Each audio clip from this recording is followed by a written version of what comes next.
Hello, everybody. Welcome to our typical session on a Saturday on Aucademy, because we had an extra one yesterday on how to tidy your home as an autistic person or a neurodivergent person in general, which was good and interesting. And it's like, should I have watched that one? What are you saying? No, because your face looked like, oh, there was one on tidying and how to tidy your home. I've just recognised I haven't actually got a banner for today's one because I had the one for yesterday.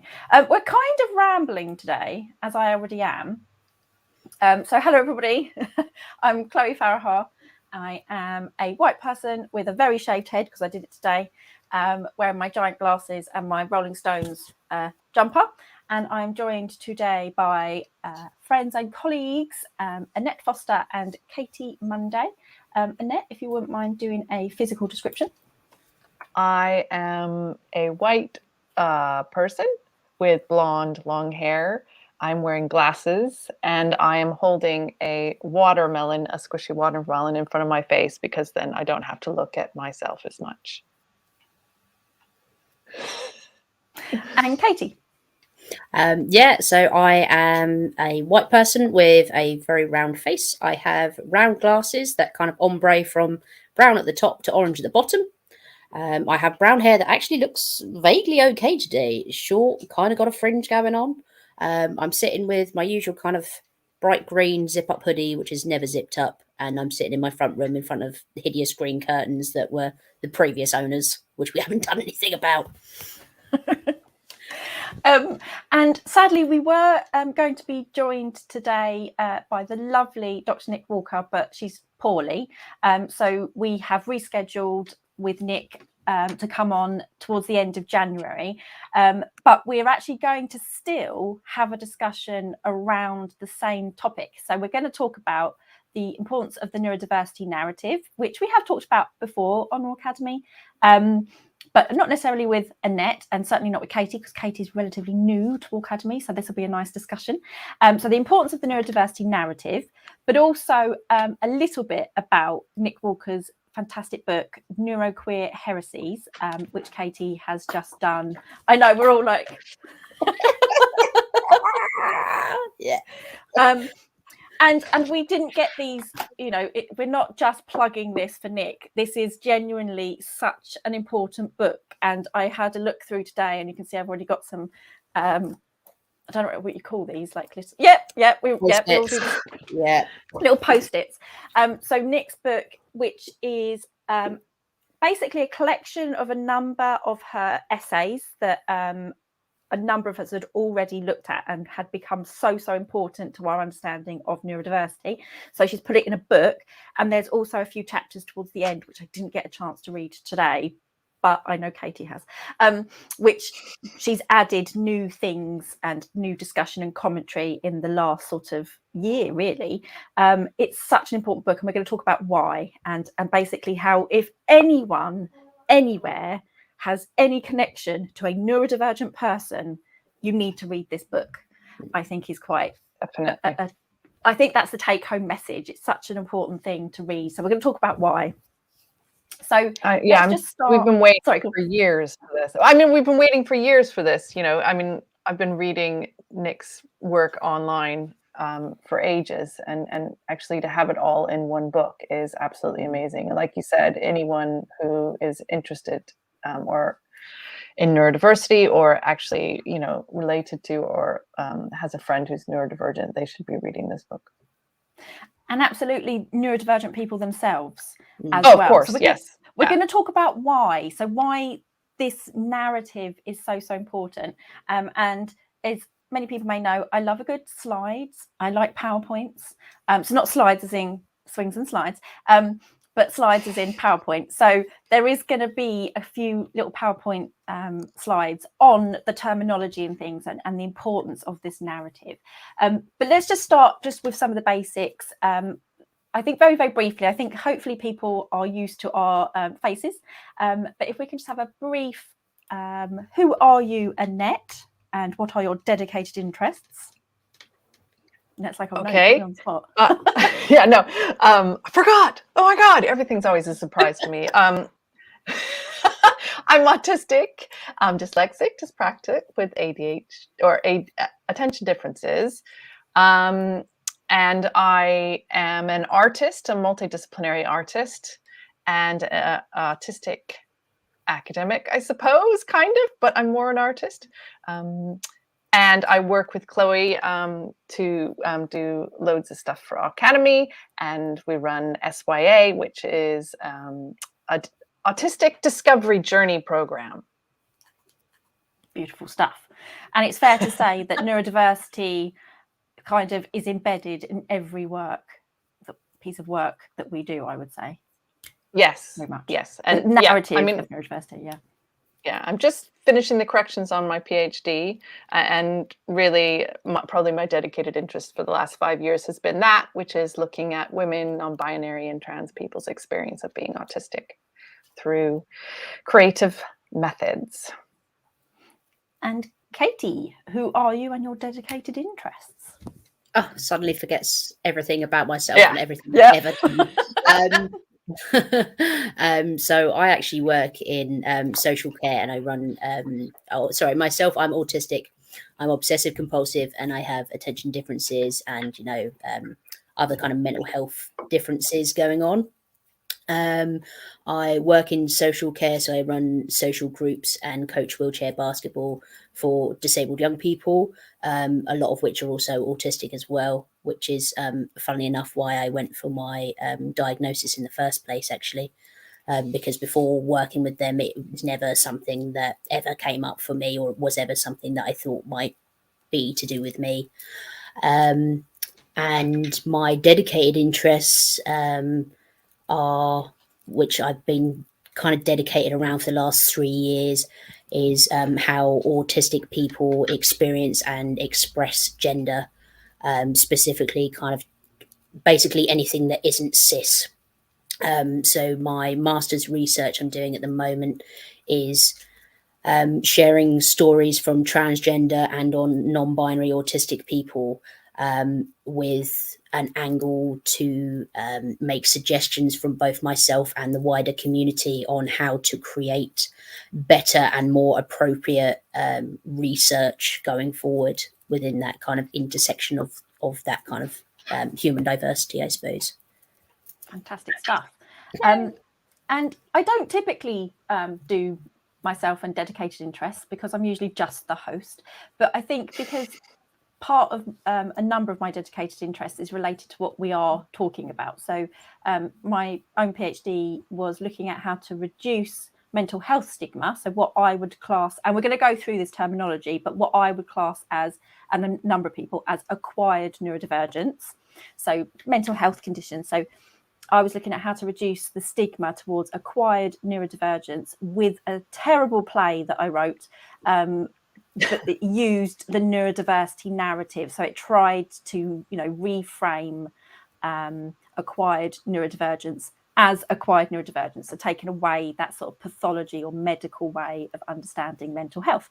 And that actually brings me to a question I'd quite like to ask, that has just come up in my head, which is, when do you feel that you became aware of or were introduced to the concept of neurodiversity? And I do promise everyone we will go through the terminology as well in a minute, but I'm just interested in both of you. When do you feel you came across the sort of narrative of neurodiversity? Have I really stumped you both? Beginning of my PhD, really, 2016. I think I read, and I think you pronounced their name better than me, Remy Yurgert's. How did you say it, Katie? I don't know. I'm so dyslexic. Yurgao. Their essay on theory of mind. And that was kind of my first introduction. And then I read Nick Walker's Throwing Away the Master's Tools, which is one of the essays that's in the book. And that just totally blew my mind. I just thought, yes, this is what I've been waiting for. Because basically I started my PhD as an autistic person who didn't know very many other autistic people. I was an island.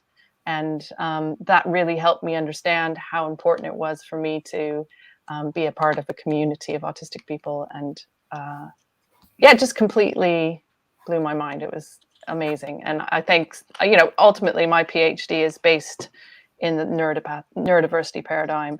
And it's the basis for everything that I've done with my work. And Katie, when do you remember getting introduced to the term neurodiversity? Probably only about 4 or 5 years ago.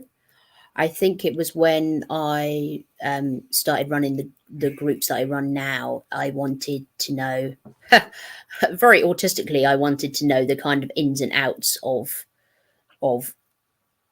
the young people I work with and what might help them and what might make our group better, easier, more accessible, whatever. So I went on a bit of a deep dive on cerebral palsy and Ehlers-Danlos syndrome and various other things to do with the young people I was working with at the time. And obviously neurodiversity came up through that way.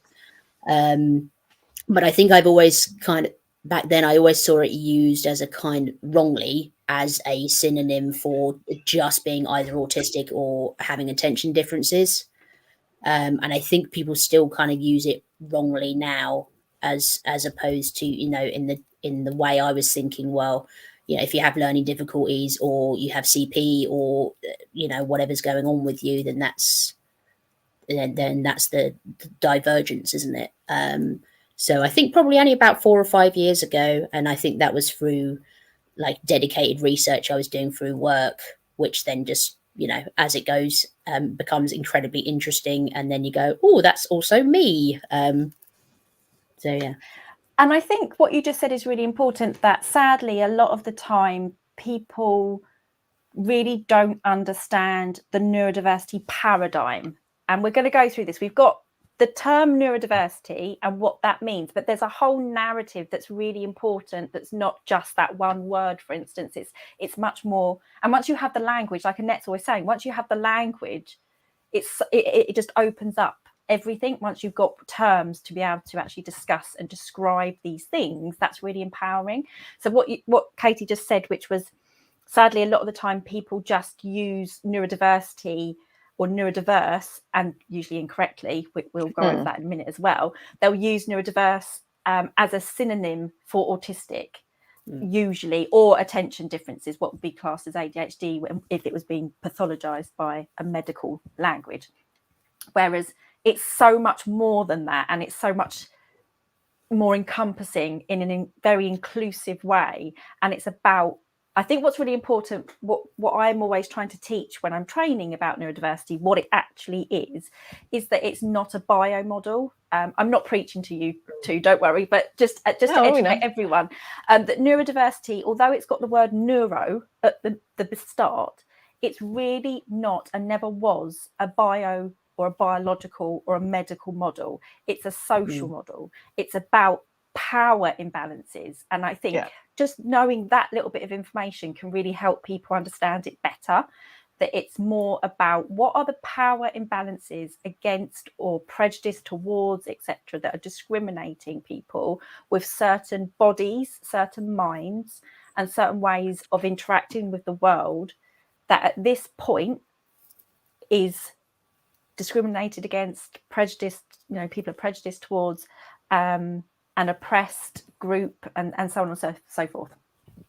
So yes, Lorna, exactly. So Lorna's just saying, I thought the term was neurodivergent because everyone is neurodiverse. You're absolutely right. What I was I'll be clear. What I was trying to explain is that when people have a very narrow understanding of neurodiversity, they only use the terms usually neurodiversity and neurodiverse, and they use them incorrectly. But we're going to cover this in one person can't be neurodiverse.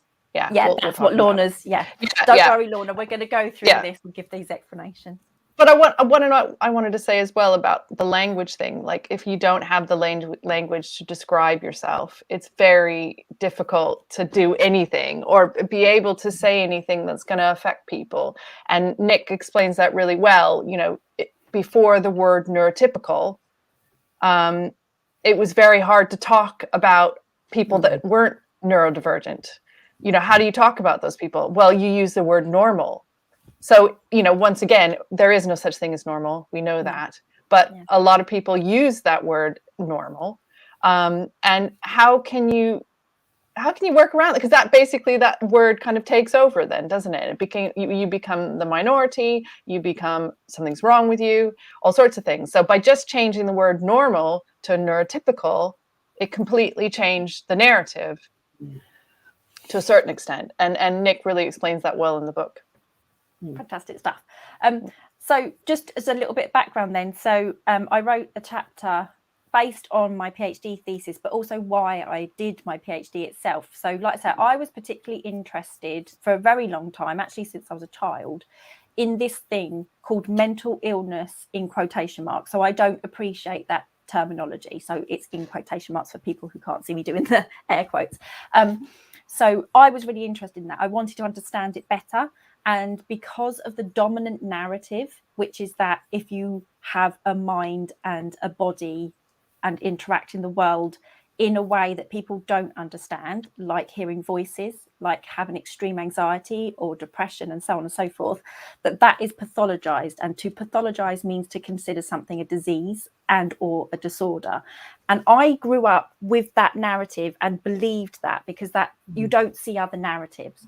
So when I went into, I was late in comparison to a lot of people who aren't neurodivergent, actually. So neurotypical people will typically, if they go to university, go at age 18. So I didn't manage to go until I was about 26.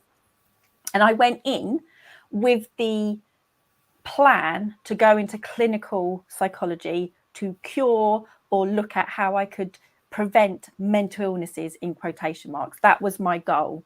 And then I got in there and I did psychology, started reading, looking at the literature around these so-called things called mental illnesses, and became completely disillusioned and realized that my narrative that I'd been brought up with was wrong. It didn't make sense. It didn't hold scientifically that there's these people who experience this thing called a mental illness. To be clear for everybody, people who experience psychosis, anxiety, post-traumatic stress, and all these kinds of things, they may experience lots of distress and emotional distress and psychological distress and need support, but they aren't ill. There's nothing broken about them. And that's where I started to change my understanding of the narrative, because psychology actually taught me the opposite of what it was trying to teach me. It was trying to teach me that they're mental illnesses, but it just didn't hold up. So I needed another narrative. So as an undergrad, I would go into bookshops and just go to their psychology sections and look at all the books and see if there's anything of interest, and obviously looking through journal articles and things. And I came across a book in a really little bookshop cute little bookshop in Whitstable, which I think is still there, Annette. I think you lived like a few doors down from it at one point. And I came across this book called A Mind Apart, Travels in a Neurodiverse World by Suzanne Antonetta, I believe that's how you pronounce the name, which was published in 2007. So I came across that book in about 2012. And that's the first time I'd ever heard of or come across this term, neurodiversity. And it was interesting because I obviously came across it in a book where Suzanne was writing about mental health as part of neurodiversity. So I didn't come across it in the way lots of people do, which is to understand neurodiversity from discussions around innate neurodivergence, i.e. if you're born autistic, dyslexic, dyspraxic, attention differences and so on, you are innately neurodivergent, you are born that way. I came across it reading a book about acquired neurodivergences that some people would class as mental health disorders. So it was just, and it absolutely that, and I read it and I was like, this is what I needed. This is what I was looking for, because nothing else fit. It wasn't making sense. And I realized that by focusing on these people, these individuals as mentally ill, if they are the ones holding personally the issue, that was never going to get me anywhere. So I started getting much more interested in social psychology, for instance, and looking at the issue being outside of individuals. Traumatizing events that people experience makes sense that they would develop acquired neurodivergences like psychosis, like anxiety and things like this. So that's how I came to it. And it was absolutely just life altering because I'm Yeah. here. I would not be here without finding that narrative. And I still didn't realize I was autistic, even when I read all of these things. I think it's quite worrying, though, when you say, even when you said about the fact that you did your undergrad in clinical psychology, and or that's what I didn't. You wanted to do. Psychology. You want to be a clinical psychologist. Yeah. Even when you said that, though, I had almost like a sharp intake of breath. The clinical psychologist. Do you know what I mean? And then to find out that actually your course was. It's not surprising to find out that your course was using kind of ableist ideas on how do we fix people. Yeah. But it's still worrying because you've found your own way to the truth, basically, which is that is a lie and it's ridiculous and not helpful. But it makes you wonder how many people go through a psychology degree. Or even degree, you know, I did a degree in childhood and youth studies with psychology, and a lot of that was modules on kind of difference and, you know, being disabled experiences and stuff like that. And then obviously kind of social psychology as well. And it does make you wonder how many people finish university with actually those thoughts further ingrained into who they are. And now they're qualified to be practitioners who are, you know, wandering around with the affirmation of, yeah, well, of course, you know, you need to help these people because they're struggling and they don't know what they're talking about, and, you know, all the other horrible things we hear about. I really want to be fair to my undergrad, though. So my undergrad in psychology, I want to be fair to them because I had a fantastic, and I'm really bad because I can't remember his name, had a fantastic, he was or had been a clinical psychiatrist, I believe. There's slightly different things if they're psychologists, etc. But now he was lecturing, and so we did the session on so-called abnormal psychology in quotation marks. But the reading that he gave us was fantastic because it was things like, even though it's dated and there's updates and things around the narrative, like SARS or SAS's, the myth of mental illness. So, you know, actually, it wasn't just that I found the neurodiversity book. It was that I was disillusioned with some of the things that I was reading, but I was lucky that I went to Canterbury Christchurch, and actually the psychology team there were quite good. That a number of them were really embracing of being critical. And that is something really important. I think absolutely you can definitely do degrees where they're not really very good at being critical. The lecturers themselves potentially don't have that ability to be critical or don't allow for it. I was actually quite lucky that they did, and they were very embracing and trying purposely to make us be very critical. So I don't want to be unfair to my lovely lecturers. So I guess when I say that, I was disillusioned with my narrative that I'd been brought up with. Oh, I see. Okay. And I was disillusioned because once I started looking into it and looking at the literature around this so-called thing of, you know, chemical imbalances, that the science isn't there. The science does not hold that we have these chemical imbalances and so on and so forth. And that was, but I don't want to go off into this tangent about mental health specifically.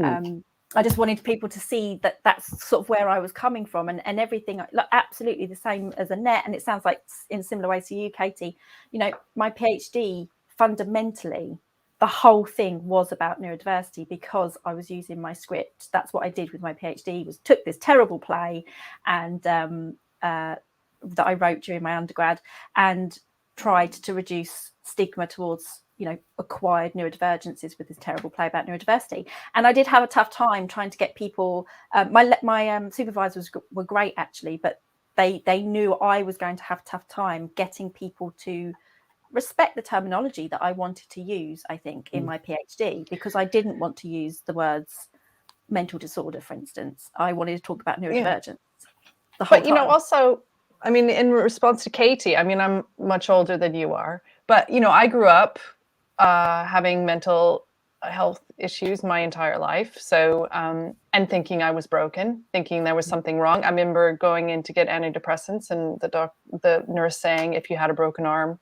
would you put a cast on it? So then Therefore, you should take these antidepressants, which I did.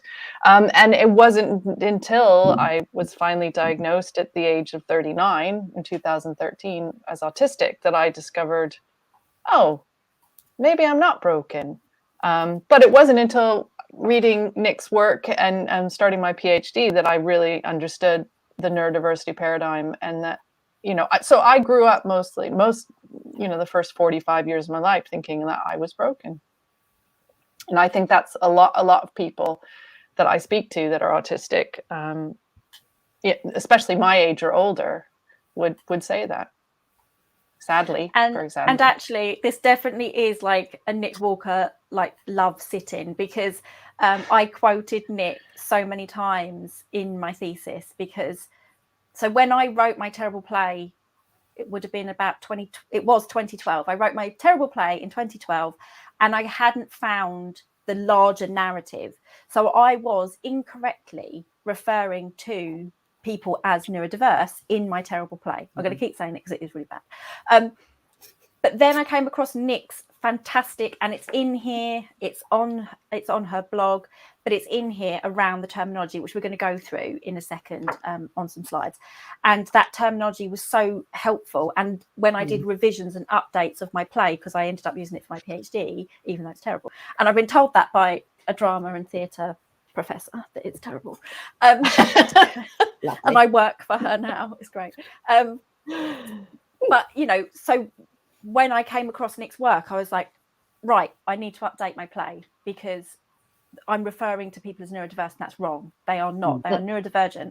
And it's important that we have that terminology, because the whole point that Nick makes is that we need that terminology, because the whole point is to demonstrate and discuss the power imbalances for people who are innately or develop and have acquired neurodivergence.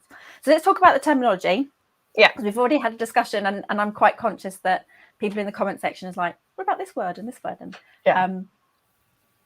so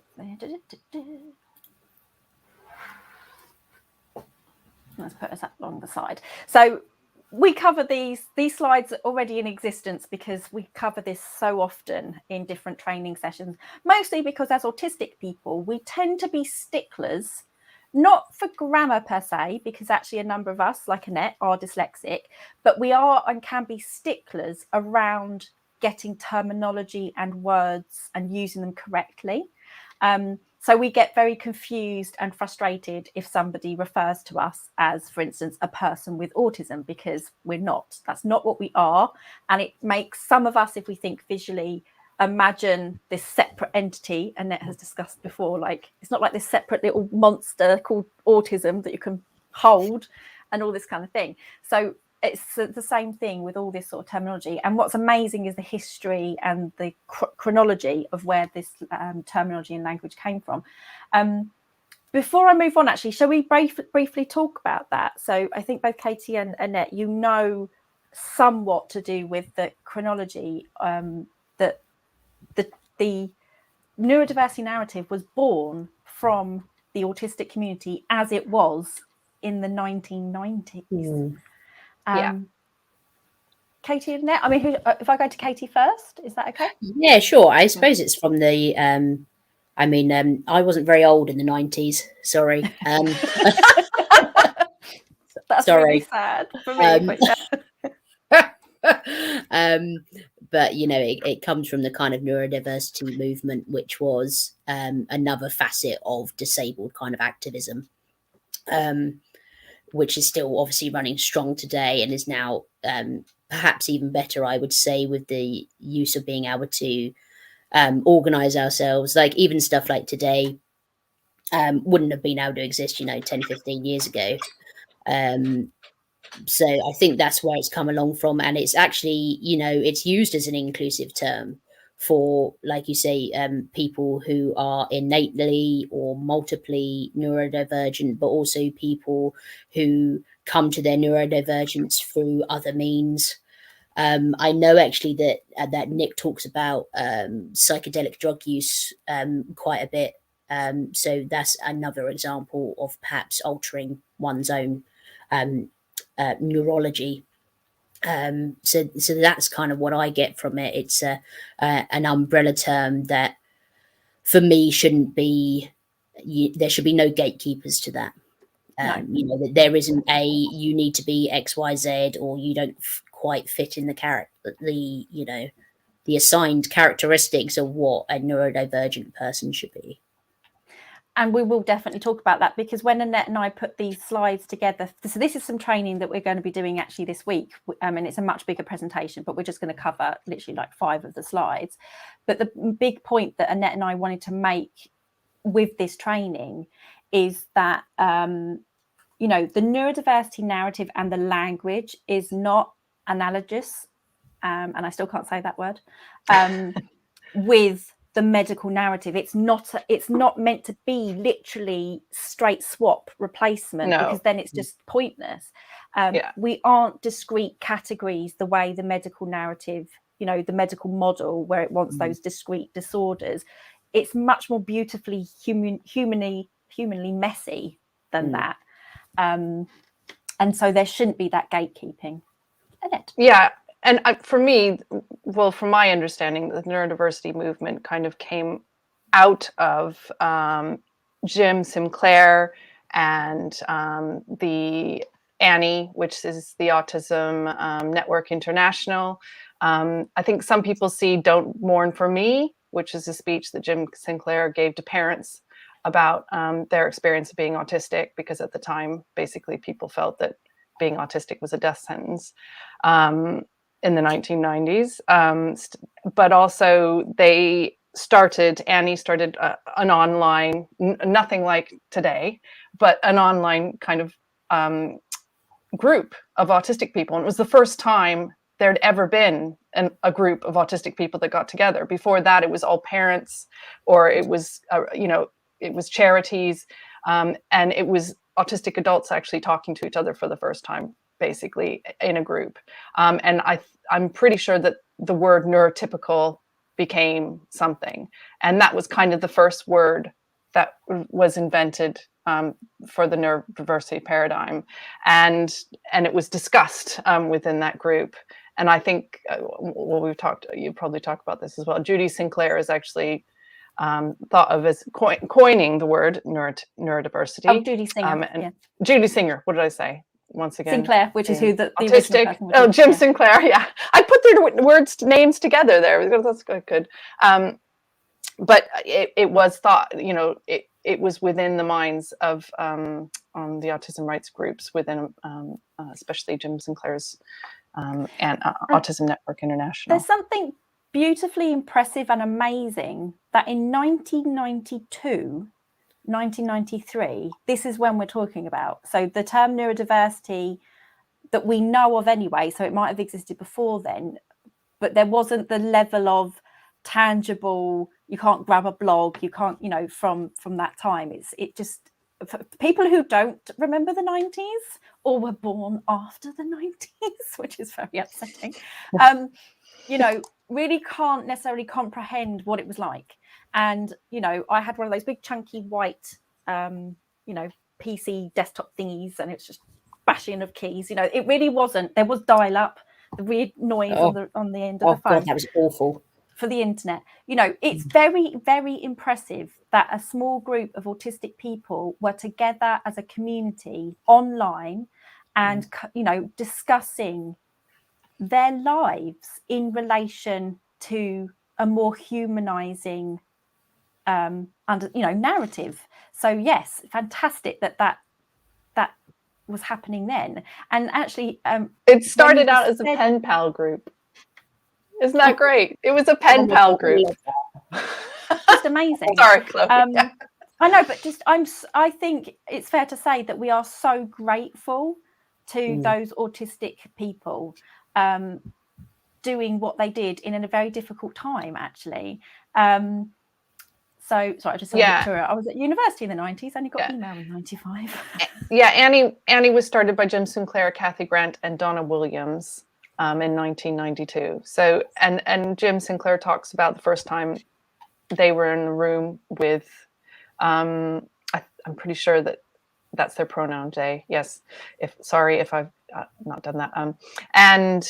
And first time they're in a room with other autistic people, and how amazing that was. And we're just so thankful for, you know, that they did that, and that they, you know, started Autreat, which was the first autistic conference / retreat for autistic people to actually be a majority for a weekend.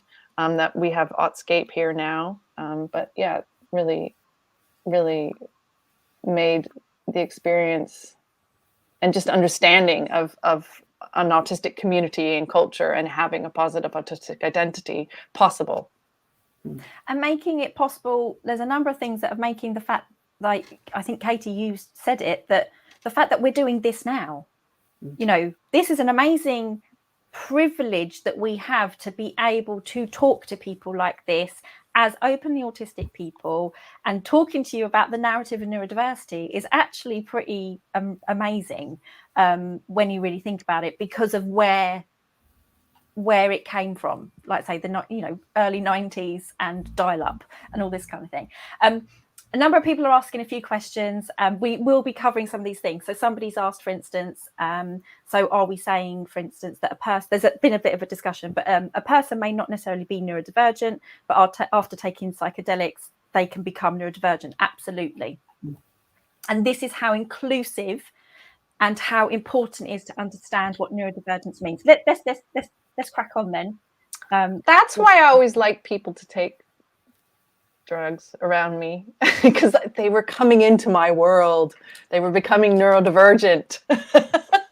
And you could be more, understanding of, they can understand your perspective. Yeah. Okay, so let's do some definitions. So we've got an A on here. So this is yours, Annette. Take it away. Okay. Neurodiversity.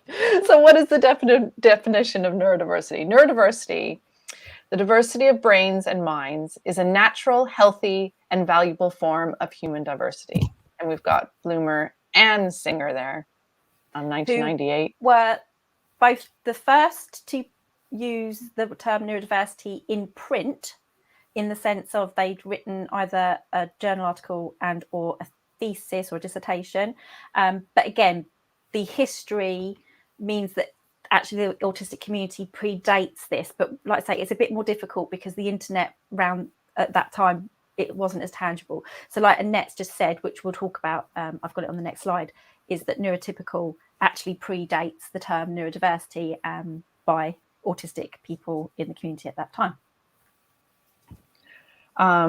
There is no normal or right style of human brain or human mind any more than there is one normal or right ethnicity, gender, or culture. And this is actually a quote from Nick Walker from the essay that is actually in this book, which is Throwing Away the Master's Tools, 2014. And I think last year, with permission from Nick, I actually made a little video that you're welcome if you want to share, a little cartoon with people to try and get them to understand the terminology. So with her permission, I used a lot of her words from her essay to make a little cartoon to explain this so that you can share it, because they might not want to listen to us talk for however long we end up talking. Okay, that's the neurodiversity reader.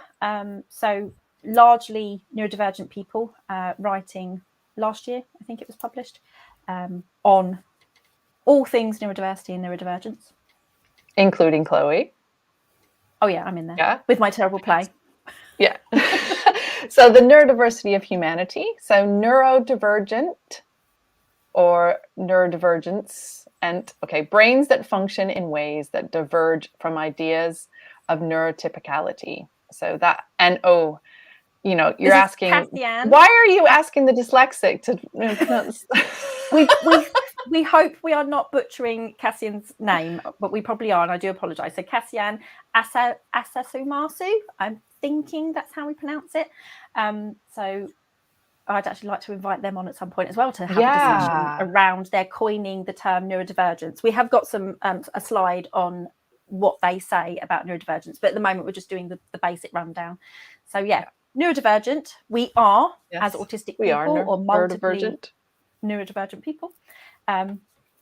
Okay, so we've got neurotypical or neurotypicality, And this is the condition from which neurodivergent people diverge. So yes, I am not neurotypical. None of us. And very importantly, as you know, Nick has described and discussed as well, there really isn't such a thing as neurotypical either. There are just some individuals who are perhaps more able to perform neurotypicality. And I think that's really important as well, that we're not saying there's an absolute, there's no absolutes. That's what's beautiful about this paradigm. So neurotypical people are just those individuals who are more easily able to fulfill a neurotypical role in society, that sort of societal expectation of what typical is. That's it. Yeah. And what is, typical is basically some kind of average of all these human beings across the world, and actually not a human being. There's no one typical human being that is that. Which is funny to think about, really. And as Annette said, it was by Annie, so Autism Network International, their newsletter, they used the term neurotypical to refer to people who weren't autistic. And that was in 1992, 1993. So that does predate the coining of the term neurodiversity in print, at least, which was 98. I might be a bit jumping the gun here, but it's peculiar that neurotypical has kind of sprung out of activism at the same time that ideas and the word cisgender did as well. Interesting, yes. Because I think that's like 93, 94, perhaps, as far as if my queer history is correct. So that's very interesting. There was a lot of very interesting thoughts and activism going on in the 90s. Well, in a lot of ways, it's once again another word for, instead of using the word normal. So before that, it was oh, I'm gay, therefore I'm not those normal people over there, or I'm my gender is different, so therefore I'm not cis, and it was the word that needed to be created to be able to talk about our experience. And there's an amazingly old blog, very old. And I'm trying to remember. It's basically a site. It's a parody, and it's about neurotypical syndrome. And it is a tongue-in-cheek parody of pathologizing of autistic experience. And it's amazing. So again, if you find that, so neurotypical syndrome, I think it was it the Institute for Neurotypicalism or something along those lines? I've definitely quoted it in my PhD.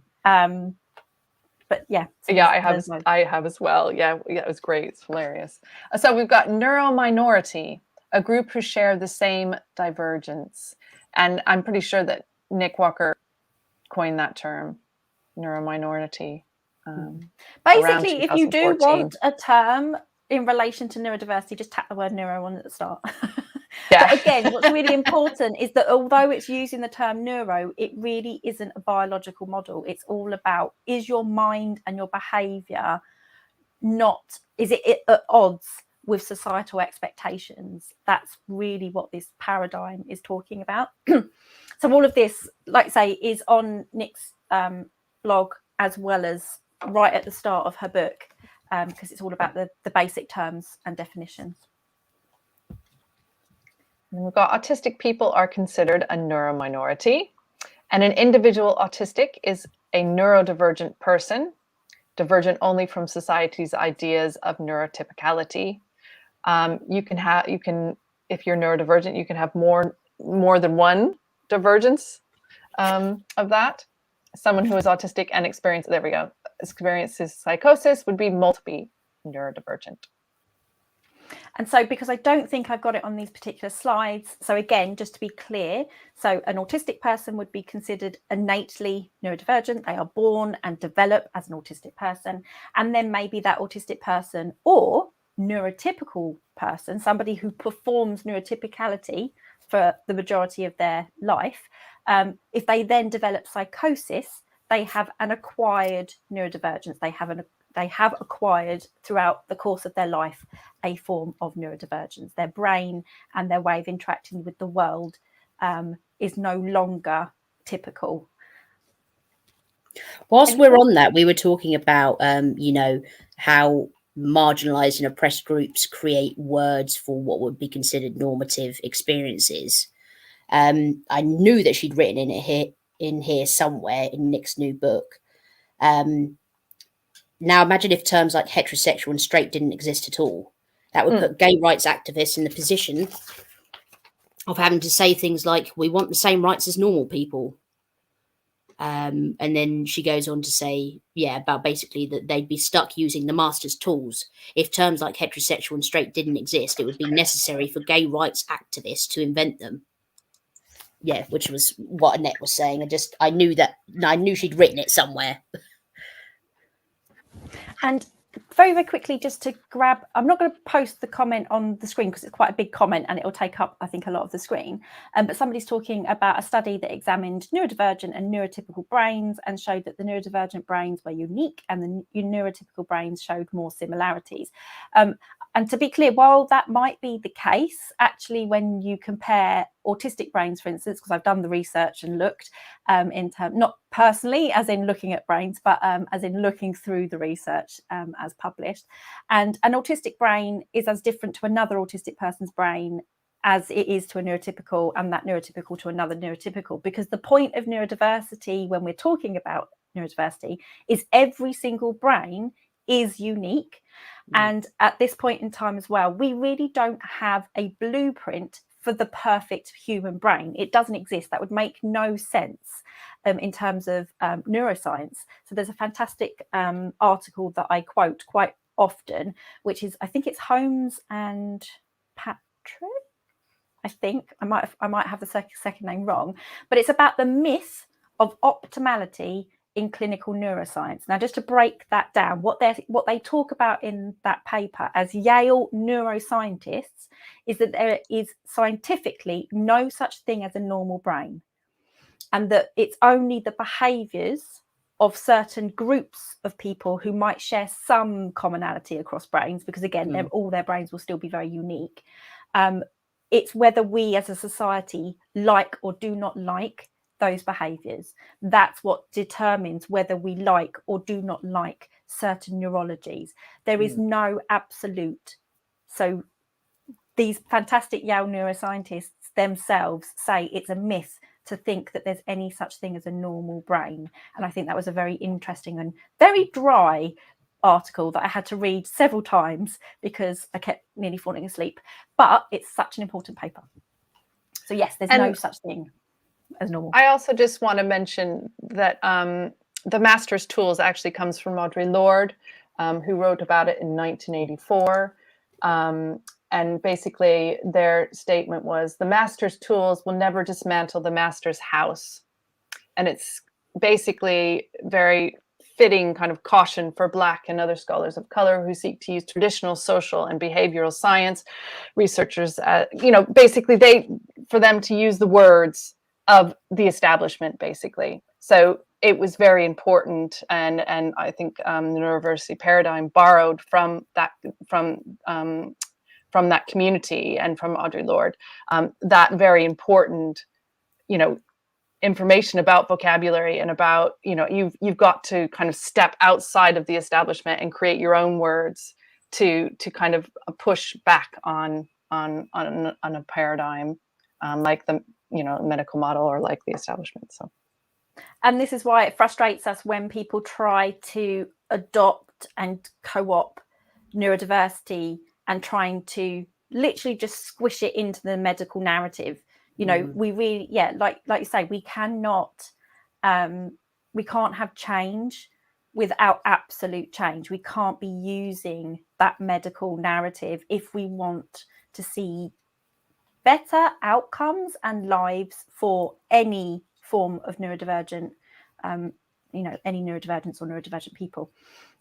Somebody's just saying, I thought ADHD brains looked similar or more similar. For them, knowing that has helped show us it's real. It's a very narrow tightrope between wanting to show we exist and we're real outside. We shouldn't have to.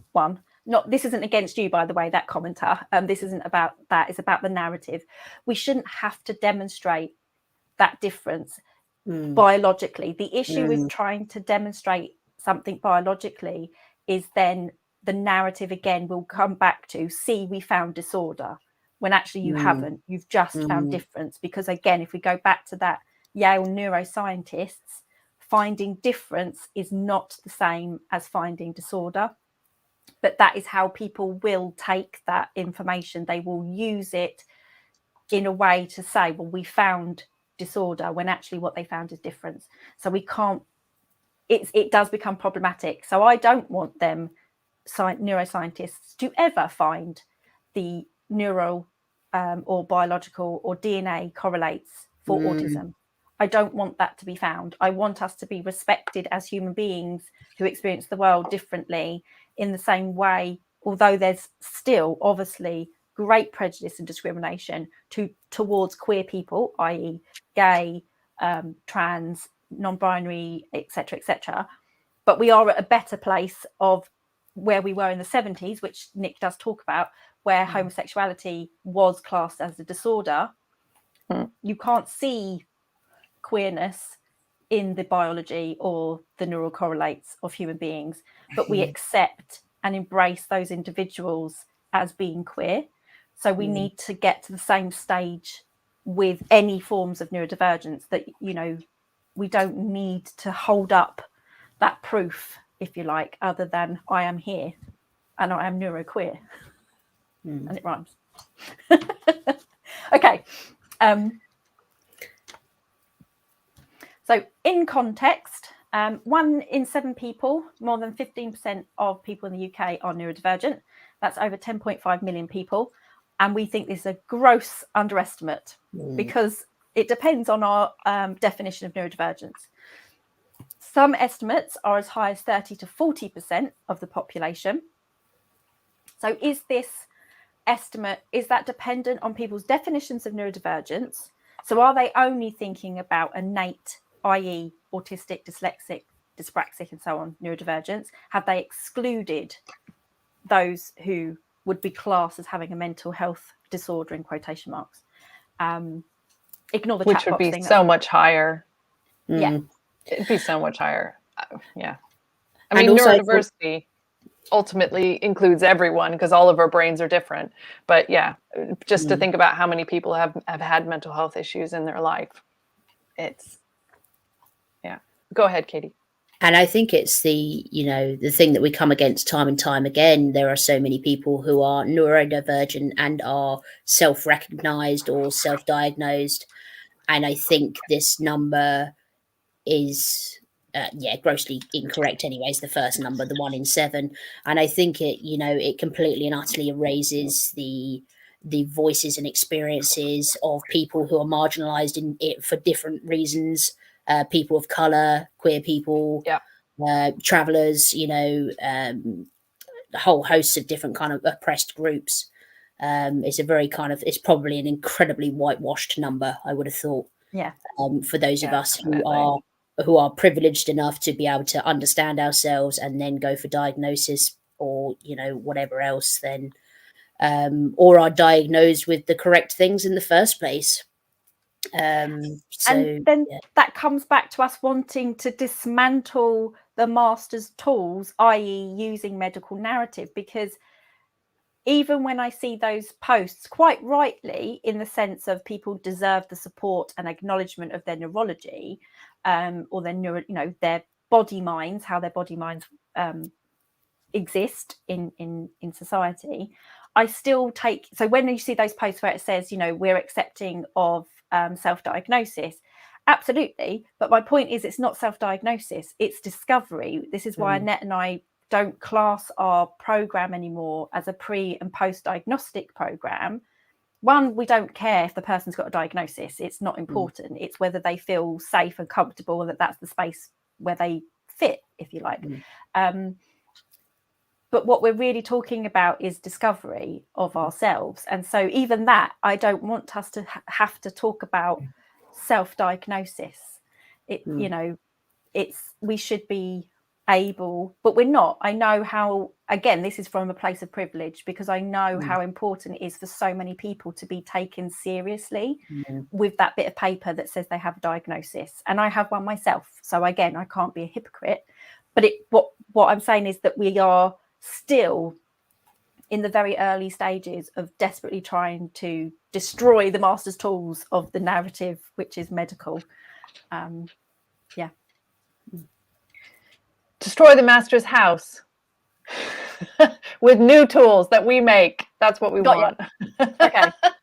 Audre Lorde, amazing, right. Lesbian, feminist, Black writer and actor. Do all, and again, number of people are saying, you know, that the issue is that services and things like that, you need the diagnosis, etc., etc. It's because it's this self-perpetuating cycle. You need the diagnosis to get support, and so we can only talk about diagnosis again, etc., etc., and it just keeps going. We need to dismantle that. It needs to be that actually, and I'm not putting this on the heads of already struggling individuals. It's not down to us. It's actually, you know, it should be from higher up that this is actually happening, but it doesn't. So there's a number of us that do try, but, you know, and that's exhausting as well. Anyway. Yeah, I mean, what you're saying is right. You know, the diagnosis is actually a tool of the medical model, of the pathological paradigm. And ultimately, if we, you know, it would be great to move away from that in time. Yeah. Absolutely. And we shouldn't have to... Sorry, go on, Katie. Yeah, so what I do at work is I'm not, because I work with 5 to 12-year-olds mostly, and I'm not interested in people coming to me with a diagnosis of anything per se, because the children know themselves well enough and their parents and carers know them well enough to know that they would benefit from the groups that I run. Would you benefit from the groups that I run? That's all I need to know. You know, I don't need to have bits of paper for this, that, and the other. But I find that people, because I work in the charity sector, I find that there are a lot of people in the charity sector who should, in my mind, be thinking like that. And maybe that's issues with funding and various other things as well. So even within systems that are supposed to be helping neurodivergent and disabled people and children, you know, there's all this bureaucratic bullshit basically about who deserves that help and who needs that help and who on paper is seen to be deserving that because that ticks some box for diversity for, you know, some government body or whatever. And like you say, I think we are just, do you need support? Yes. Okay, let's get on with it then. You know, it doesn't have to be that hard. And once you're supporting people, regardless of whether they've got that, you know, medical diagnosis, that, you know, the master's tools been used. I don't know where I was going with that. Anyway, but Nick it sounded so good. And then I keep going. I've gone off. Common neurodivergences. Yes. Let's move on. But I mean, you know, one of the chapters, Nick talks about who should be delivering, you know, training or courses or anything on autistic experience, and obviously it should be autistic people, and so on, and talking about how it's along the same track, which is that, for instance, at university we are quite lucky where we are.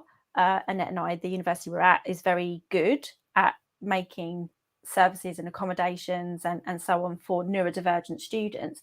The point being, though, that for them to get the funding from the government, etc., they need the piece of paper that the student in front of them is disordered, in quotation marks, and disabled. I mean, there's nothing wrong with the word disabled, but disabled in some capacity, officially, again, in quotation marks.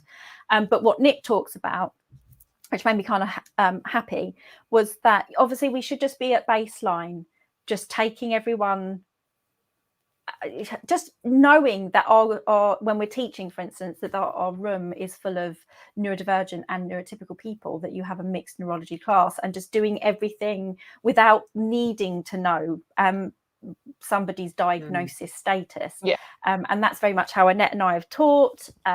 You you know, and how I've discussed how I've taught, I don't need to know that the student in front of me has a diagnosis, or even that they're under the student support and wellbeing. I would like to push them to student support and wellbeing so they can get the support, but I don't need to know that they have a diagnosis. I just need to know that they have support needs that I can put in place. That's it. That's all we need to do.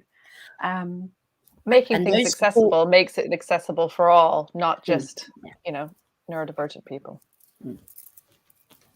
Yeah, I was going to say exactly the same thing.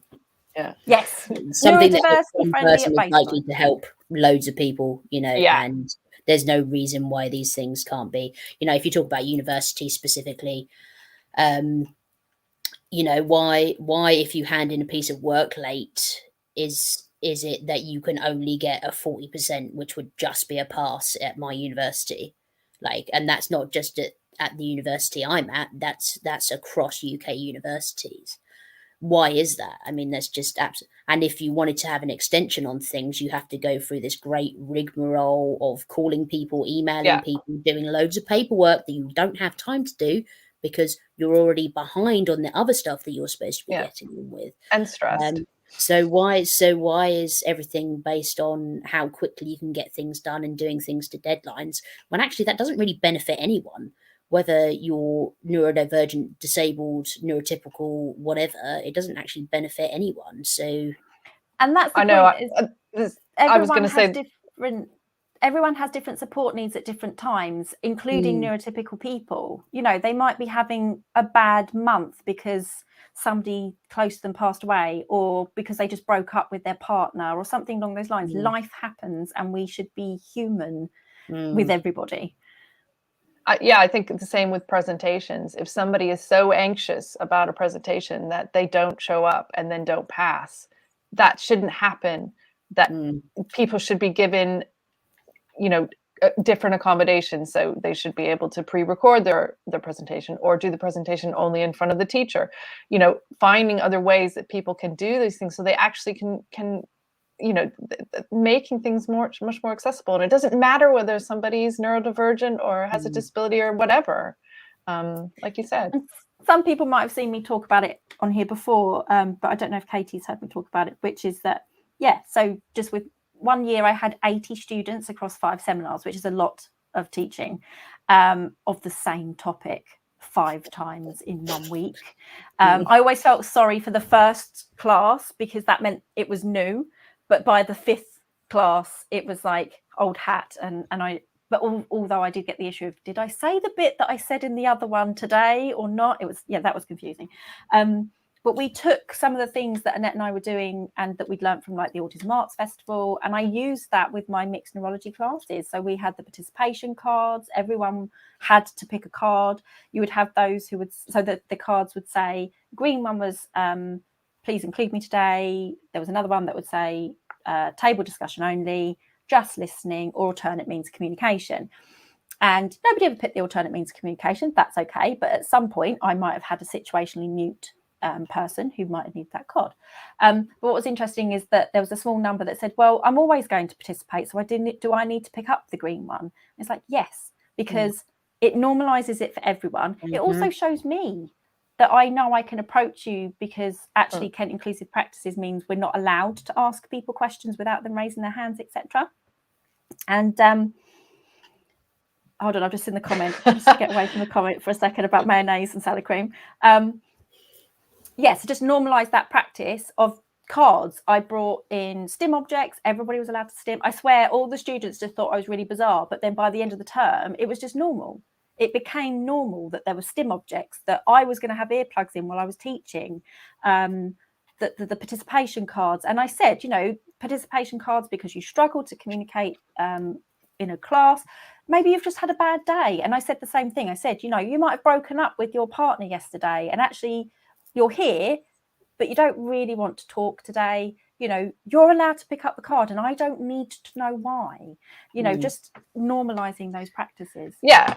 And those participation cards are inspired by the first ones that were made for Autreat and Auskate that people would wear, basically to make it easier for people to kind of communicate. within an autistic community. And gosh, Chloe, it's 8:15 and we haven't even gotten to the review yet. So we need to. Okay. Well, we're kind of reviewing it as we go. The book's great. Come on. Genuinely, it is great work. So in terms of what kinds of neurodivergence are there, anything that's not neurotypical. If you have a body mind, and when I say that, and Nick taught me about that, which is that you're not just a brain. You know, your brain is shaped by your interactions with the world, and your interactions with the world are shaped by your brain. And so we talk about body minds, or Nick talks about body minds, not just a brain. So anything that doesn't adhere to some neuronormative, so more words, neuronormative standard is neurodivergent. So again, we've mentioned innate neurodivergence. I forgot that there was a slide. So we've talked about so that's neurodevelopmental, as we've talked about anything that where you're born, autistic, dyslexic, dyspraxic, and so on and so forth. And then the acquired neurodivergences. So again, anything like voice hearing, depression, anxiety, etc., etc. To be clear, when we're talking about neurodiversity, it encompasses every single brain on the planet. Neurodiversity encompasses all people. And then you will have the neurodivergent of us in that, under that umbrella. So again, you've got lots of examples on here. So you've got obsessive compulsive. People who experience obsessive compulsions are neurodivergent as well. Katie. Trauma responses, Tourette's. Yeah, all of these things are neurodivergence or neurodivergencies of some description. Importantly for me, trauma responses, I feel and I believe from what I've learned anyway and read and researched, lots of things that we class as acquired neurodivergencies, like I say, depression, psychosis, are very understandable responses to experiencing trauma or traumas of some description. And it's the brain's way of trying to deal with that. We just don't get to pick how our psychology deals with that. And under that neurotypical neurodiversity umbrella, we have the neurotypicals. You are there as well. Don't worry, you've not been forgotten. And obviously our very key point, an individual only has one brain. You have one. So you cannot be neurodiverse. Diverse refers to a group. So where you've got two or more people, you can refer to neurodiverse or neurodiversity. Or I would talk about mixed neurologies. So like I said, I teach classes where I've got neurotypical people or people who are more able to perform neurotypicality, because there is no neurotypical, remember. So you've got neurotypical people as well as autistic, dyslexic, dyspraxic, people with Tourette's, and so on and so forth. So no individual can be neurodiverse. Yes, Katie? But you can be multi-divergent, neurodivergent. Yes. I feel like it's going to take up too much time that we don't necessarily have, and I definitely don't have the answer for it. But I think if people are living who are, again, my language is probably not going to be the best, but plurals or systems. Oh yeah. I wonder if that is the same, about neurodivergent and neurodiverse. I wonder if that's the same experience. Interesting. If you are multiple, you see, if they have more personalities than the typical, again, typical but not normal, typical one. Yeah. Just food for thought. We could always ask autistic selves. So we did have autistic selves on who discussed their experiences of plurality and being a system. So interesting. Yeah. Okay. Yeah. Okay. So that's neurodiverse by the nature of having more than one personality in the same body. Fascinating stuff. Okay. Cracking on. So arguably, are those underestimates of neurodivergence dependent on people's definitions of neurodivergence? So this is basically us, again, harping back to the fact, is it just a replacement for the medical narrative? And so those estimates of neurodivergence are only referring to those of us that are born neurodevelopmentally different. And this is a shout out to Cassian, who coined the term neurodivergence and is very, very clear that it does include those people who would be classed as mentally ill in quotation marks and so on. So Cassian Asasumasu coined the term neurodivergent in 1999-2000. So they emphasised that neurodivergent refers to neurologically divergent from typical, which includes autistic people, ADHD people, people with learning disabilities, epileptic people, people with mental illnesses, people with MS or Parkinson's or apraxia or cerebral palsy or dyspraxia, or no specific diagnosis, but wonky lateralization or something, which is kind of beautiful. And she goes on then, it is not another damn tool of exclusion. It is specifically a tool of inclusion. And she's also stated, I've seen somewhere else, that if anybody wants to argue that neurodivergence is not what they've described and defined here, they need to come up with their own, which would be an exclusionary term, because she coined it. She gets to tell us what it is and what it means. What it means. Exactly. So yes, you've heard it from, not specifically from the horse's mouth, but we've got it from their words. Neurodivergence applies to anybody who isn't neurotypical. And so we shouldn't be having a debate on that. And the fantastic, beautiful term, NeuroQueer. Yes. Want to do this one, Annette? Oh, okay. NeuroQueer, neurodivergence. NeuroQueer is an action. We've got a great picture there of the book as well. We do, yes. Of Nick Walker's book, which is actually called NeuroQueer Heresies. NeuroQueer is an action. To NeuroQueer is to be NeuroQueer, is to actively diverge from the typical and the normative. Actively diverge from neurotypical expectations. One thing. You could actively diverge from heteronormative, cis and straight gender or sexual expression. You could actively diverge from expectations of what it means to be autistic. And I think Nick talks about that quite a bit in the last time you spoke to them, where they actively do that. They kind of say, no, I want to be spontaneous. You can be autistic in your own way, not the stereotype or even the community's expectation of who you should be. I think that's super important for everybody to understand, that actually you be you. Yeah, there's no certain type of autistic. We're all unique individuals, and that's incredibly important. So. And you can hear Nick talking. We talked about this at length on that particular session, which was NeuroQueer Life and Literature. So we had a fantastic discussion around the term NeuroQueer, because the way I understand it is, although I've got NeuroQueer / neurodivergence, they aren't synonymous. They're not the same thing. So no, again, they're not. Neurodivergence meaning, you are born with or acquire a different body mind to the typical, but NeuroQueer is, as Nick states here, it's more active. You are maybe not necessarily always, but you are largely consciously queering your body mind on purpose, and being aware of that and actively being yourself, basically, in whatever capacity that might be. So it's slightly different, because one is neurodivergent if you are neuroqueering. Does that make sense? I mean, and you can also be, for me, being young, I'm thinking of myself young, and I'll be short. I'm just kidding. I was always trying to fit in, but I was also neuroqueering. I was also going, no, why do I have to wear girl clothes? I don't want to wear girl clothes. I actually like wearing these comfy, loose, sweats today, and I'm going to wear that today. I don't have to why do I have to wear makeup? Because makeup feels like I'm wearing a mask. It feels like I've got something that I want to scratch off my face. Why would I do that? And I think that was a constant thing for me as a kid. Even though I tried to fit in, I also was like, no, I'm not doing that.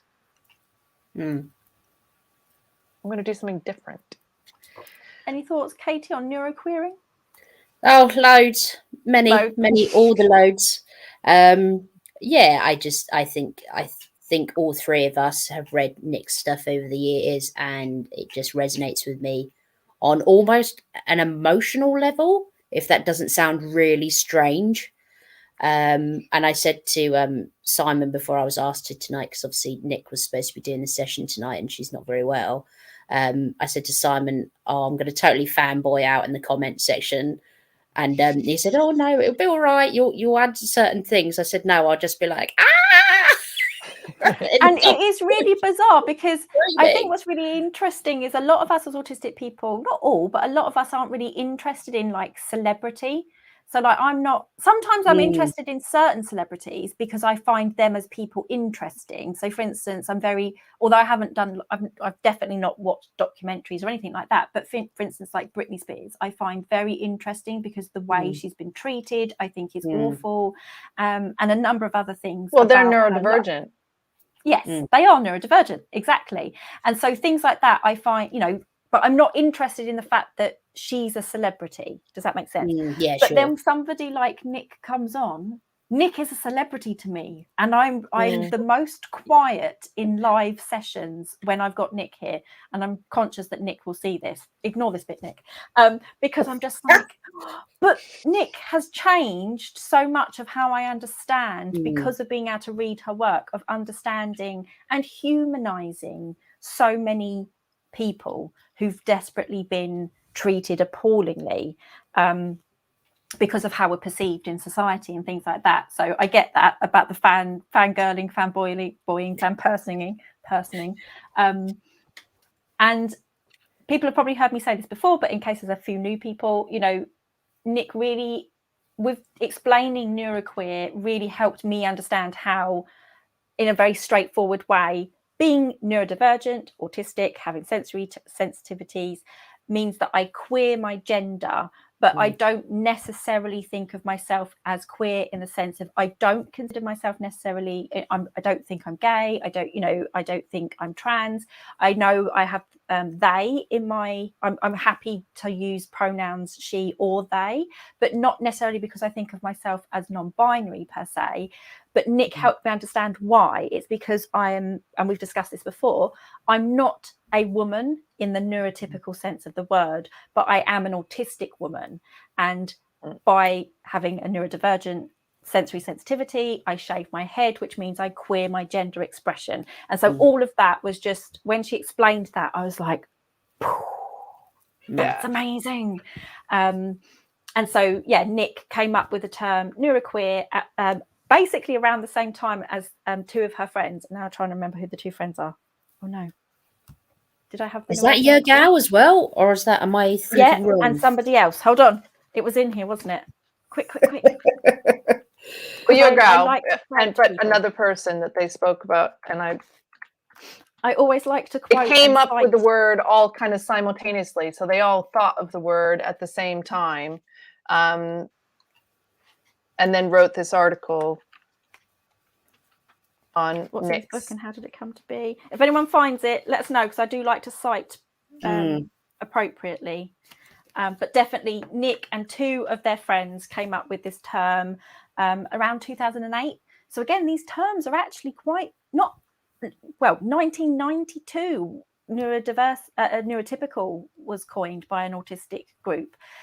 These terms are actually not that new. It's just they're not getting out there in the way that perhaps they should, and certainly not understood because of the dominant narrative of us being people with autism spectrum disorder in quotation marks is so dominant and pervasive, but we need to smash it.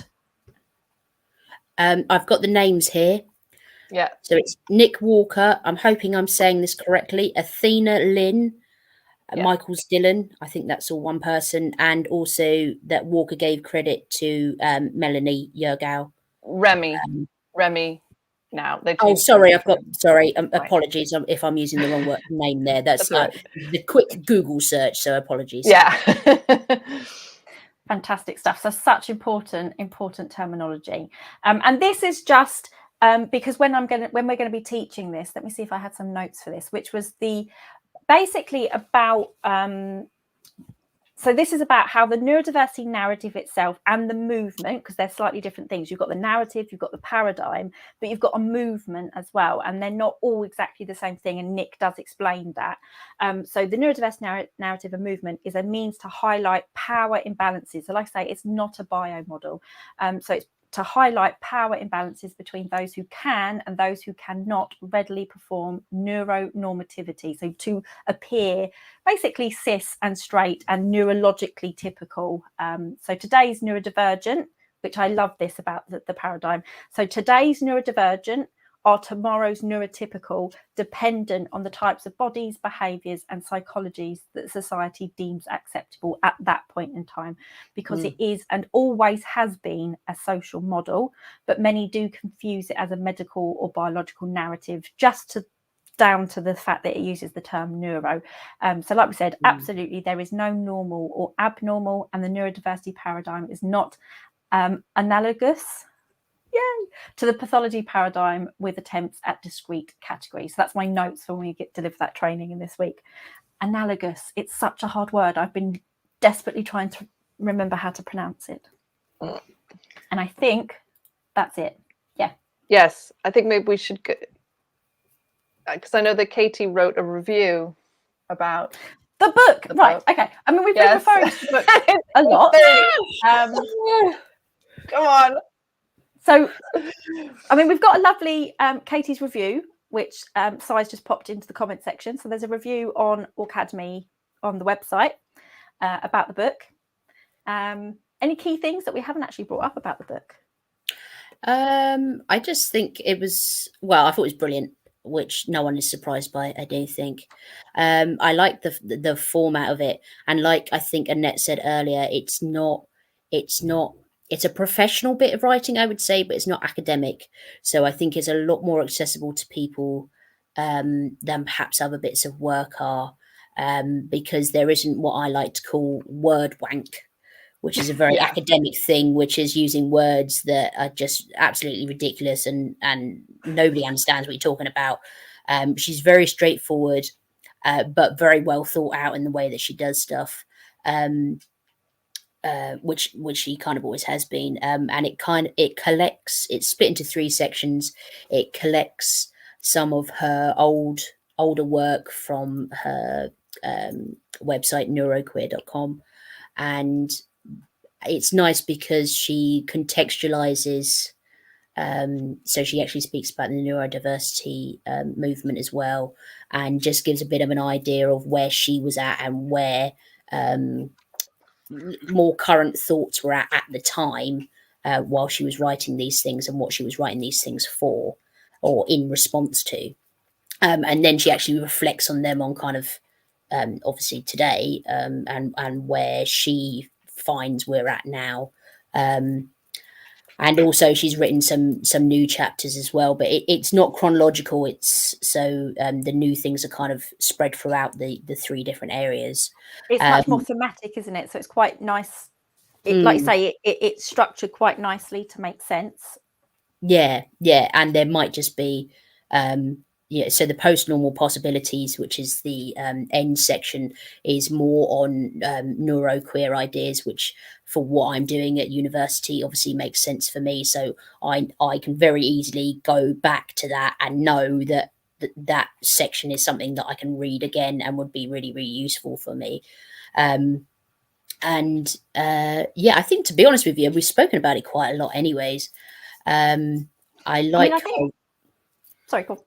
Yeah, I like her. I think I've actually quoted her in my book review about, who gets to decide what the proper function of an individual human should be. She says that quite early on in the book. Talks about autistic empowerment. It was just really interesting. It was a really easy read for me. It aligned with my kind of ideals and ideas about neurodiversity and the importance of autistic body minds in the tapestry of human diversity, if you will. I kind of want to coin some kind of word for this, or perhaps it already exists, but because she talks about non-compliance a lot, and about actively being non-compliant, and that strikes me as very like an anarchist ideal. Like, this harks back to my kind of younger punk days, and I feel like there needs to be some kind of neuroqueer anarchy, or like chaotic neuroqueer, or something like that. That's what I felt throughout, and it's very it's very interesting. It's very thought-provoking, and it talks about stuff that we've a lot of us have probably read before if we're familiar with her older work anyways. But it's the kind of thing that you could read over and over again and get something new out of it each time you read it. Or obviously you're coming at it, if I've only kind of realized that I'm neurodivergent for the last 4 or 5 years, in 5-10 years time, when I read this again, it's not going to be an if. When I read this again, I will be coming at it from a different perspective as well, personally and probably professionally and perhaps even academically as well. So I think it will be a book that I grow with, if that doesn't sound too emotional, but yeah. Well, and I want to just, can I just say one thing? I want to be actively non-compliant here and say that actually I think it is academic, and that it's not academic in the sense, it is academic. It's an academic book, but it's readable. And I think it's not ableist. It's not ableist. Yeah. So it's not using ableist academic terminology. But it is academic. And it's very important. This writing is very important. So it's an accessible in that academic work. Yeah. I think that's what that's what I was getting at with professional. I know. I just wanted to. And I've had this discussion this week that I have, and I know a number of us do have such an issue as well, even with the term professional, because of the ableist connotations. Like, I don't appear professional in quotation marks, but what that really means is I can't wear certain clothes that are classed as, professional looking. Certainly shaving my head as a woman, I don't know if that appears professional in certain settings. The way I talk, the way I do things, etc., and it's like, no, I'm being myself and I'm being autistic professional, but I'm not being neurotypical cis het white. I mean, I am white, but in the sense of that cis het white neurotypical expectation of professional. And I know what you meant by academic, because a lot of academic writing is really really hard to read. But to a certain extent, I do think it, I mean, I aspire to write like Nick does, because I want people to be my writing to be accessible to everyone. And I just want to flag I just wanted to flag a number of things in terms of the chapters, because I think, like I say, you've got the section that's about neurodiversity. So particularly if you only know a little bit and you really want to understand it better, it is so beautifully written and understandable. So they've got that section. But I think what's really interesting, what's nice for lots of people, is that there's a section, for instance, for parents of autistic children, right? There's a section on neurotypical therapists and their autistic clients. There's a section on the principles for basically doing any teaching in relation to autism and so on and so forth. So I think what's nice is there's literally something for everybody here, including the neurotypical parents of autistic children, including if you're neurodivergent yourself and you really want to you want a better narrative. You're not happy with the narrative that you've got. And we can sort of end on in a minute. I'm going to come back to you, Katie, but end on in a minute that the importance of terminology and the narrative for well-being is something we really hammer home all the time. So I want us to end on that, but I'm going to come to Katie because I interrupted. Yeah, can't remember. Interrupted. Oh no! Attention. Inattentive type interrupted. Oh no! It was probably really profound as well. That's the thing. It would have been amazing. Was it something to do with academic? No, I really don't know, if I'm honest with you. Yeah, it doesn't matter. Because I've been holding on to mine and I was like, I'm going to lose mine, and now I've made Katie lose theirs. This is a very autistic and attention differences conversation. It's beautiful. Okay, so apologies for cutting you off then and making you lose your train of thought. I bet it comes back though. It will come back. They usually do, no? No. No, they don't. Okay. I had a baby. Now I've had a baby. It's over. That's gone. Yeah. That's gone to the other side. So let's just for a couple of minutes and then we'll wrap up. So because it was just one of the comments I wanted to make about the importance of terminology and narrative for well-being. Because one of my trainings I do is how to foster a positive autistic identity, but actually foster any positive neurodivergent identity, so not just oh no, they've got around I've got a very, very heavy swear filter on Facebook. Literally, you can't say anything. You can't say like type damn or anything. It will filter it out. But they've got around the filter. Sorry, that's my bad. That is the unprofessional me. Oh, it's fine. Anyway, so yeah, to foster a positive neurodivergent identity, whether you're autistic, dyslexic, dyspraxic, experience psychosis, and so on and so forth, we very much would argue, and there's starting to be good evidence, that to have a non-medical, non-pathologizing narrative it has psychologically protective properties. So I've written about this a number of times, and we've trained about this a number of times. And the neurodiversity narrative gives us that. It takes us away from that pathology narrative. So it's very important narrative. It's a very important paradigm. But ultimately, it's really important for individuals and their psychological well-being. We want to do the bigger thing of breaking down the master's house without using the master's tools. That's right, isn't it? I've got the analogy right. That's a really big, grand goal. But also, if you're you're an individual neurodivergent person whose well-being is being, whether you know it or not, damaged by having that internalized idea that you're broken, like Annette talked about, that you're disordered or that you're ill, and so on and so forth. Even if you don't acknowledge or are aware of that, I've made you aware now. If you want and are looking actively for another narrative, the neurodiversity narrative can give you that. It can have those psychologically protective properties because we're not broken under the neurodiversity narrative. We might struggle still. We probably will. And some of us might struggle more than others. But we don't have to struggle that much more because we internalize that there's something, that we're the problem. Yes. The end. Yeah, and I think it's really important. I'd also think it's really important to say that we are, the neurodiversity movement is very much inspired by other minority groups that have worked very hard to kind of change the narrative about their experience. And I mean, that's very apparent in what we do, but just want to make sure to say that it's been inspired by other minority groups and their kind of struggles and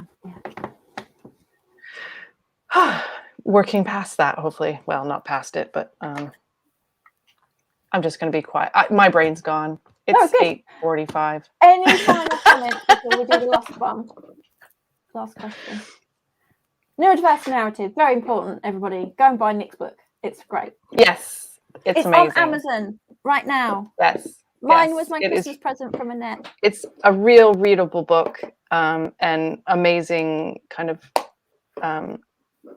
I'm so glad that we have it now, that we can recommend this to people when they want to know, okay, what should I read about the neurodiversity paradigm? That seriously, but once it's in a book, they might give it a bit more weight, kind of thing. Yeah. But it is nice to have it in a book. So one of our favourite, obviously, last questions that I don't think anyone's stims have changed, but you might have a new one, I don't know. Any new stims? So I won't go with favourite stim today. So anyone who's got any new stims? Although I do like Katie's hat stims. Yes. I had this one earlier. Tiara, yeah. Tiara. I don't know if I knew. Stimmy object. Well, I just bought this the other day. Lovely. That's not new though. Yeah, but I had a purple one and now it's a pink one. Kate, they are lovely, those ones. You get them in Aldi's for next to nothing when they in the tat aisle, I call it. I love the tat aisle. Yes. It's great for stimmies. Yeah, it looks weird. Like I never thought I would have it, but I love it. And somebody wants to buy a squishy melon. You know your squishy melons that you yes, these are awesome. I love them. I've actually ordered selling them. more fidget rings because I've got this one, but I was like, okay, I want more of these now. because this is the first one I've ever had. So I've ordered more stimmy rings. And I do like these. These are like really big rings that you can spin. Oh my goodness, is that a ring? Yeah, it's a ring. Oh, that's neurofabulous. Look at it. I gotta go. There we go. Yeah. But you can change the lights. Oh, it's pretty nice. Yeah, so that's pretty nice. Can we have a show us your stims and fidget toys session on Aucademy? I would love that. Yes, definitely. We could also do a call out. I've been wanting to do that for ages. Well, we did very early in Aucademy's life. I mean, we're not even 2 years old yet, but did do a call out for people to show them their autistic selves if they felt comfortable in a photo or something. But we could definitely we could do a post if people want to send us pictures. You don't have to be in it if you don't feel comfortable, and certainly if they're children, please do think about assent and consent of those young people. But yeah, if you want to show us some stimmies. But yeah, we could do a session. Yeah, I think that. Or a little video. Cool. It can just be of your hands or whatever it is that your object isn't necessarily, and it doesn't have to be an object either. Yeah, I find that I go in circles with stims, so it will be I used to have cat noises used to be a thing for me for quite a while, and then I won't do it for ages, and then it will come back to me. So I don't know that I've gathered any new ones recently because they just tend to go in a bit of a cycle. It's the same with my same foods, actually. They tend to go in a cycle. Same, yeah. So is that mean that you used to and sometimes still do meow things, like meow songs and stuff? Meower? Yeah. I do it during basketball a lot. So I coach wheelchair basketball as well, and I used to play in the league as well. Before COVID and other, having a baby and various other things, and I always stim whilst I'm using a wheelchair, like vocal stims. It seems to work nicely with the movement of using a wheelchair, but also it's funny because I'm one of the what would be considered able-bodied in wheelchair basketball. But I'm the person who makes the most noise and nightmare on the court. And they're like, oh no, you being autistic doesn't change anything about how you play basketball. I'm like, I'm distracting the living daylights out of everyone else because I'm like, meow. I used to drive past partners absolutely round the bend by meowing songs. Just meowing. Yeah. Meow, meow, meow, meow, meow. I think somebody asked if it was on Audible, and I think it might be, or so you can listen to this book. Or somebody. Although they would happily listen to Nick read. Yeah, but I definitely. Well, Simon said they listened to it, and I don't know. I can't find it, but I thought for sure when I went to buy it, there was an Audible kind of you could download. A version, a bit of it to listen. Yeah, is there an ebook? Because I think Simon's been listening to it, hasn't he? Yeah, with his screen reader, I think so. Oh yes, says on Kindle. On Kindle, screen reader. And uses a screen reader. Perfect. Yeah. Cool. Okay. Yeah. Thank you, lovely, lovely people. Next week I am not here. I've got a break because other Aucademy people. Oh, okay, hold on. I will sigh. Other Aucademy people. Are taking over, so they're doing a Christmas sort of surviving the holidays and the year in autistic review. So they're going to review the year and things like that. So it's not me. I'm having a break and I won't be back until after Christmas. But time for the question. I'm pretty sure. I think Annette and Katie. Oh, okay. Oh, it's new. Okay. He did that on purpose to throw us. Look, psych at the bottom. He did that on purpose to throw us. So for people who aren't aware of the joke, there's been infighting in between me and Sai really about whether we're team mayonnaise or team salad cream, which you can actually buy merchandise. You can actually buy a t-shirt or a jumper with whether you're team mayonnaise or team salad cream. But Sai has now thrown us by asking a different question, which is Star Trek or Star Wars. Any I'm preferences? totally Star Wars. Totally Star Wars. I was Princess Leia for like 4 years in a row as a kid. For Halloween, because in America you don't have to be a scary person. You can just be anything you want. So Star Wars all the way.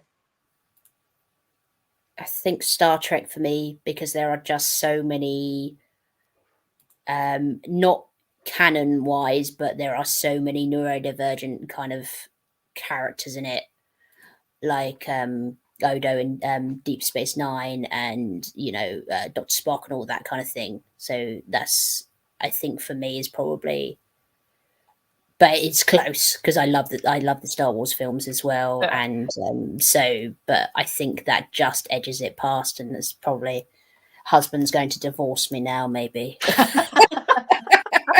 I think there's a number of things. So I think Star Wars, particularly because we've had like The Mandalorian, and I know he's not Baby Yoda, but Baby Yoda. He's not Baby Yoda, but still Grogu. Star Trek is a bit on and off, and certainly it's been my enthusiasm for it has been dampened by the issues with Shatner, who's really not a friend to the autistic community, and is actually very, very problematic. And sadly, Or that really trans people. Basically, yeah, anyone. So that sadly actually makes it a bit harder. But that's the old Star Trek. So some of the newer ones. TNG was always the one for me. That's a childhood thing. Patrick Stewart, yes, please. Love him. So then you've got Patrick Stewart, who a very beautiful human being. But yes, if anyone is interested, we know it's towards Christmas, and so everyone is, they've probably not got very much in the way of pennies at the moment.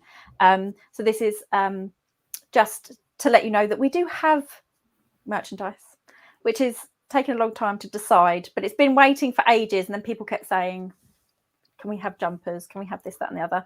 So if you are interested, there are, but we might potentially be moving where we're actually ordering it from, or where you would order it from, because it's dropship, because it's an American company, and we'd actually like to find a more suitable company local in like Europe or something, just because of the postage fees are quite a lot for our UK people. But if you are interested, there's so many things on there, because Sai and Ben made loads, and there's like 20 odd. It now makes sense. The selection now makes sense. Yep. All designed by different autistic people. We really don't it's not about profit, really. It's literally like a couple of dollars, I think, per item that we would get in profit. So it's not about that. It's actually, we just like the idea of people having the nice things that we've designed. But those dollars do go towards paying the autistic speakers that come on here. So our guests, our guests, not us. Not us, no. I don't make any pennies. But yeah, 30 items, I think, 24 on the site. Thanks for that, Sai. So thank you, everybody, because I won't see you before Christmas. But have happy holidays. So, if particularly if you're autistic and you're like me, I will not have any decorations up. I'm quite happy just seeing it as a time for rest, as opposed to a holiday, in the sense of, I'm not religious or anything like that. So yeah, happy whatever it is you will be doing in this typically festive period. And I'll see you in the new year, which is weird. Happy NeuroQueering. Oh, happy NeuroQueering. We love you, Nick Walker. That's a much better idea, as opposed to happy holidays. Happy NeuroQueering. Happy NeuroQueering. Yes, I like this. Happy NeuroQueering. Happy NeuroQueering, everyone. Bye. Bye.